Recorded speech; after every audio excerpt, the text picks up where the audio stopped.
is the Because Fiction podcast, where we chat about all things Christian fiction.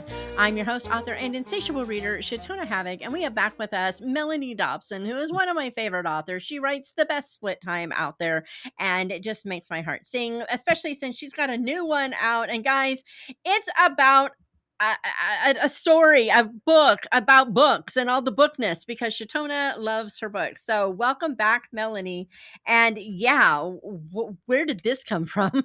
Oh my goodness. Well, first of all, thank you for filling my cup up. You're so sweet, Shatona. I'm so glad to be here. So thank you for having me. This idea, my ideas come from all different places. So it's like this piece and that, it's kind of like this gathering of pieces as the story progresses. But this one in particular was one I've really been wanting to write for a while, because it is inspired by a novelist who inspired me when I was a preteen and an early teenager, a novelist by the name of Grace Livingston Hill. And she was a writer in like the 1920s through the 1940s. And when I was young, I wanted to, I was a voracious reader like you. Reading. We lived in the middle of nowhere in Ohio, just no place close to a library or bookstore or anything like that. And so I would take my bicycle out to the bookmobile about once a week and fill up my basket with book after book. And my mom always said, you can read, we had very strict perimeters for good reason of what I was allowed to read. And I wasn't allowed to read much romance for good reason, in the 1970s and early 1980s, but I was allowed to read anything by Grace Livingston Hill. So she had these historical, sometimes suspense, mystery, romance books that always had this faith thread to it. And so I would go and I would just read her books. I loved her stories. And so I was so just inspired personally by her. Like, I want to be just like Grace when I grow up, sort of thing.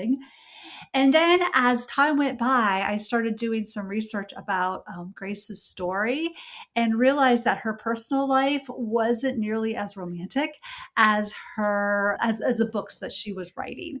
And so I was just sort of then intrigued, like, how does somebody who has two very difficult marriages, she loved her first husband, but he was addicted to morphine. And so he had been prescribed morphine and then wasn't able to get off of it in the early 1900s. And then her second marriage was an absolute disaster. And they stayed married, but just lived apart for decades. And so it's like, she had some really hard things happening in her personal life, and yet she continued to write these books. And so anyway, I was just intrigued by that. And I was like, I want to write a story inspired by Grace Livingston Hill and her life, but I also want to write a story that maybe Grace would have kind of written, a type of story that maybe she would have liked to read. So anyway, long answer to your question, but that was kind of what initially inspired the spark of the story. That's so fun. There are two things about Grace that I think is interesting. I just started the time of the singing of birds last night. So, I mean, it's just like we talking Grace Livingston Hill, and there she is. But also, maybe in your study of her, you will have found out if this is true. I have read, but I haven't found proof that originally she wrote very strong faith themes, and then her publishers were kind of pushing her to tone down the faith elements for a bit. And so she did, but then she kind of got convicted that, she needs to be writing to the glory of God. And if that includes strong faith, it needs to be there. And so she went back to writing her way. Do you know if that's true? Well, it's partially true for what I know about her. She was very devoted to her faith, and her publisher thought that nobody was going to read the faith themes in her book. I mean, she was writing in an era of F. Scott Fitzgerald and Margaret Mitchell and Virginia Woolf. And she was writing these, what we would call today, clean or kind of sweet romances. And so they thought that nobody was going to buy these. And so she did. She was very faithful to her calling. Now, at one point, she did sense that perhaps the Lord was wanting her to do more of some general market to reach a different audience. And I think that was a very deliberate choice for her. And so she did that for a while. She did general market and then returned to more of her faith-driven stories. And so, yeah, she did both. And she wrote under several different names. She had pen names that she wrote under, as well as, of course, Grace Livingston Hill that we know. But she later in life, she wrote She published and sold, she published about 100 novels in her lifetime. She sold about 4 million novels in her lifetime, so very successful just in her life. But since she passed away, she has sold at least 96 million more copies. So at least 100 million total. Some people put that number even bigger as far as how many books that she sold, but she met this need that nobody else was meeting at that point for people wanting to read these fantastic mysteries and action and historical stories, but with these faith elements throughout it. And it's just been so cool. I have to tell you, Shatona, it's since I published this book, just hearing people's stories of, my grandmother used to have those books on her shelf. We used to read them together, or my mother has a whole collection, or I have the whole collection. I hear these stories and just how Grace's stories and Grace's faithfulness to her call as a writer impacted so many people and was so foundation to their own discovery of who Christ is and to their own faith walk. It's just been amazing. And I just love that. I kind of think of her, I used to think of her as the grandmother of what we would now call Christian fiction, but I sort of think of her as the great grandmother. She started it all for so many of us who write in this genre now. It's so funny too because before I read her first. I actually read a book by her that I didn't like. It's the first one I read by her. I didn't like it, so I was like, "Well, Mhm. not for, she's not for me." And then I read her aunt, Isabella Alden, Mhm. otherwise known as Pansy, and I really liked her aunt. And I was talking to a friend of mine. She's like, "Oh no, no, no! Grace Livingston Hill wrote some really good ones." And when I had told her the title of that book, she's like, "Yeah, there were a few duds. That was definitely the duddiest of the duds.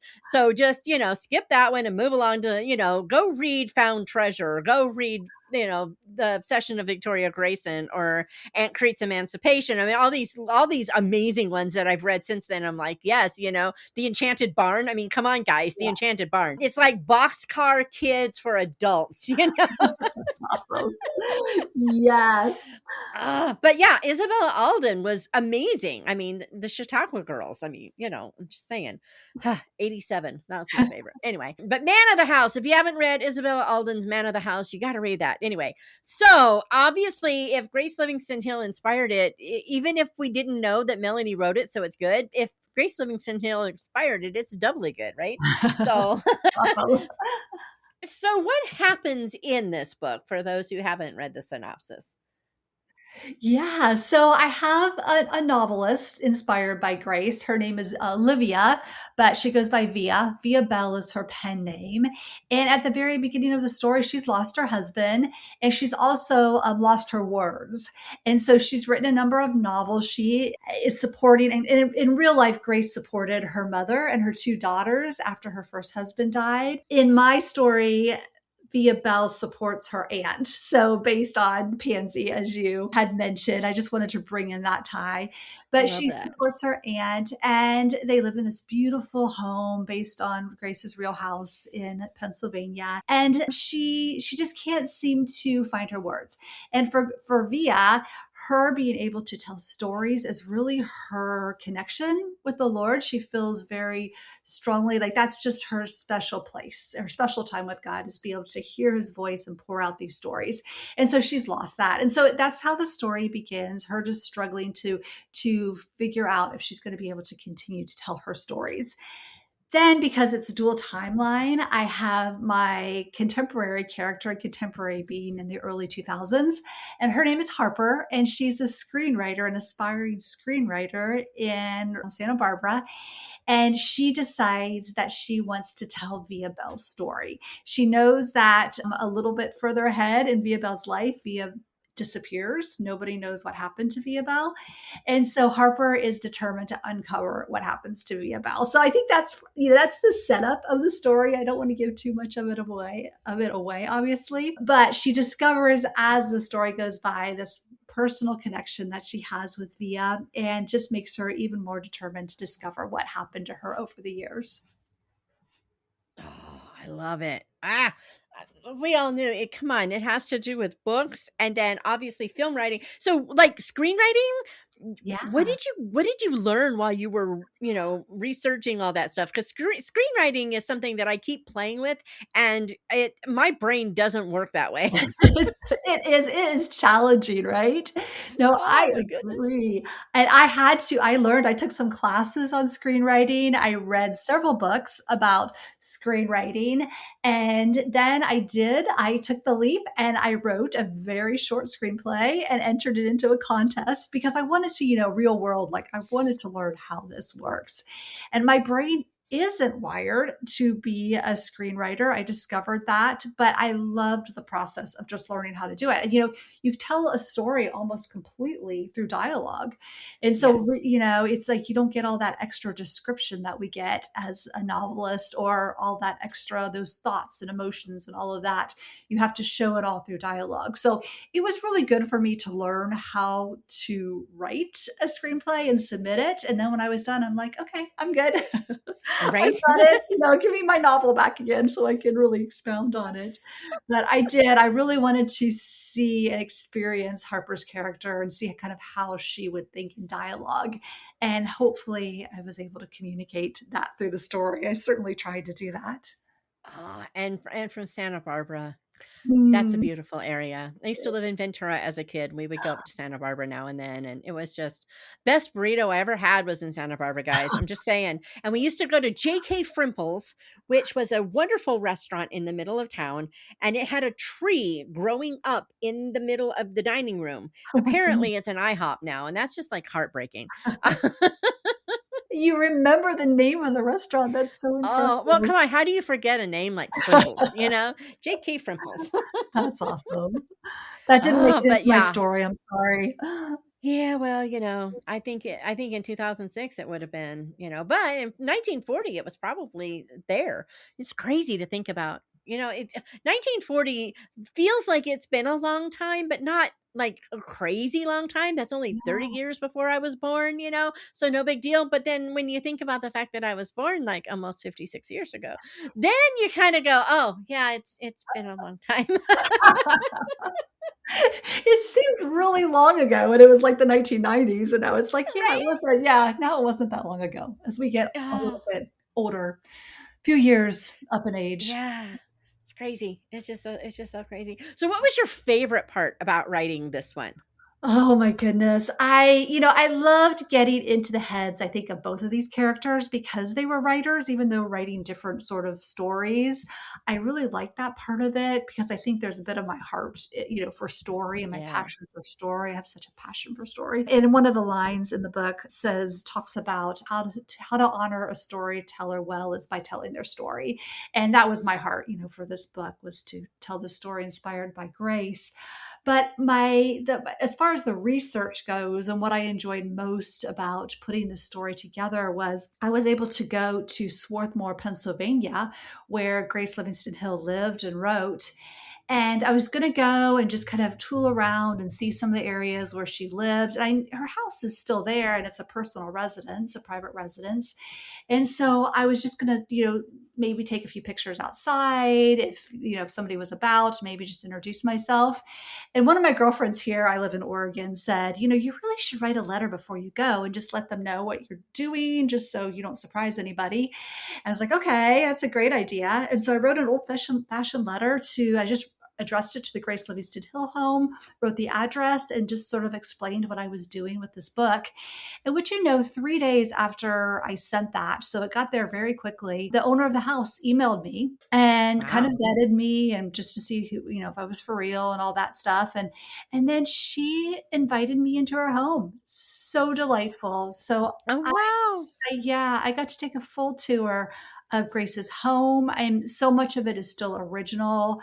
I got to go into her writing studio. She actually has a tower, kind of a turret on the side of the house that comes into play in the story. So I got Oh, to go wow. and up in the tower, and she has these mail slots, kind of built-in mail slots in her office. And in Grace's handwriting, it says like speeches and church and JP Lippincott, her publisher, there. And, she had addressed all of these mail slots for her mail. So that to me was just, after all Oh, these years of yeah. reading her books and being inspired by her, to be able to go into her private, writing space, I'll never forget that. That was an absolute, not just a book highlight, but kind of a career highlight as well. Right? Yeah. Oh my goodness. That would just be like I he's like, where do you go from here? Exactly, right? Like, what do I do next? I Like, you know. have those moments where I have arrived and they change, all the time, it's like the Yeah. first time I saw my book at a garage sale, I was like, "Yes, I've arrived." When I first found out the one got stolen from the library, forget the fact it was a personal book on a chair in a library, doesn't matter, it got stolen from the library. I was like, "Yes, I have arrived," all those little moments, but this one, I don't know what could top it. That's awesome. It Uh, it was a red letter day for sure for me. Oh, wow. That is so, so, so, so cool. Oh my goodness. Okay, so but like faith-wise, what are we gonna see faith-wise in here? Because like my mind is going in a million directions. Yeah. And first of all, a lot of it, like I said, it's about the importance of story and how God works in our lives through story, through our stories. That is just a consistent theme throughout the book. But there's some other faith themes, themes that Via is really wrestling with after experiencing so much loss, and then experiencing some really hard betrayal. Like, it's some really hard things happen to her in this story, and so deception, betrayal, but ultimately reconciliation, like just being able to see. And this is what I love about the dual timeline genre. And this as well, but just how you can see, all these years later, 60 years later, when Harper comes back, Harper can see how God works things together for his good through her life and through Harper's life and through Olivia's life. And so that to me is maybe the strongest theme through the story, is just be able to see God take some really difficult things and do something really beautiful with them. And I won't tell you what he does, but I may have gotten a little teary there at the end of that book, as I sometimes do when I finish up my stories, because I don't find out what happens to the characters Right? until the very I end. Like, I'm know. always surprised. It's like, wait a minute. No, you can't do like what? Yes. Yeah, it's sometimes and I was that person that I just really believed that the whole idea of characters refusing to do what you want them to do was absolutely ridiculous. Excuse me, but who is the boss here? It's like, who's the parent? Are you going to let the kid get away with being a brat, or are you going to put a stop to this? What is wrong with you? But no, then I started writing and my characters mocked me and I decided that I was an idiot. And oh well. And it's so funny you say that, because I'm working on my next book right now. And just this morning, I was just like, I am in charge. I am in charge here. And it's like, yeah, no, you're not. You always It's like, think nope, you're in nope. charge. Your characters are like, no, we got this. We have plans, Yeah, old they always take plans. you on a journey you never expected. Ah, I love it. I just love it so much. Okay, so now that you're working on something else, oh, Mhm. do we have a hint of what's coming? Well, I can tell you, this book I'm working on right now, I'm still in the process of that. But I do have one I'm done with that's coming out next year. And that one is called The Sister Society. And Ooh, it's based on the Oneida religious community in New York, ooh, central New York, in the late 1800s. And so, just as I've done stories about the Amana Society, and I've done Amish and Moravian, that's my heritage. But I never delved into the Oneida community, and it was crazy. It's a wild story. And so I've got that. And then the Oneida community, they were the ones that started the Oneida silverware line. And so right. I was able to take that then in the 1940s as well. And I have a time, it's time slip as well. So I have a storyline then. So that one's ready to go. That one's, except for just the last round of edits. So that one will be out next April. So a year from now. Oh, okay. So am I remembering right that the Oneida, they were kind of in this in a similar vein as like Shakers, where it was like a single community, but like it had something to do with Jesus returning in like 80 70 or something like that. Yeah, so they believe that like they were bringing heaven on earth, like that Jesus had already come back. And I don't remember around around the temple, maybe that's the period that you're talking about. I don't remember the details as far Yeah, as the the dates, destruction but of they the did temple. believe that yeah, exactly. They did believe that Jesus had come back and they were living heaven on earth. And they were called perfectionists. And so they believed that they already were perfected. And as a result of that, their leader did some really terrible things. I mean, in hindsight, as far as under the name of spiritual perfection. So it was hard actually to research that story, but it was, I think, really relevant to today in Yeah. multiple spaces. And I hope it really, yeah, I hope people read it and maybe their eyes are opened a little bit and that God uses it in ways that as he always does, he always uses our stories in ways that we can never imagine. So it's just, I feel like my job is just to be faithful in writing down the stories that I Yeah. feel like he gives me, and then he can use it in however he sees fit. Oh, I love it. Okay, so back to I just had to ask. I always have to ask Yeah. since you mentioned it. So back to Via Belle. If you had to choose a favorite timeline, Ooh. I hmm. I don't know that I have a favorite timeline because they're so interwoven together through the story. And I like both the characters. So that's a toughie. I mean, I love that Harper finds out what happened to her after Via has such a hard few years of life. Harper also there's a romance. And so I like the character Finn that she gets to know in the story.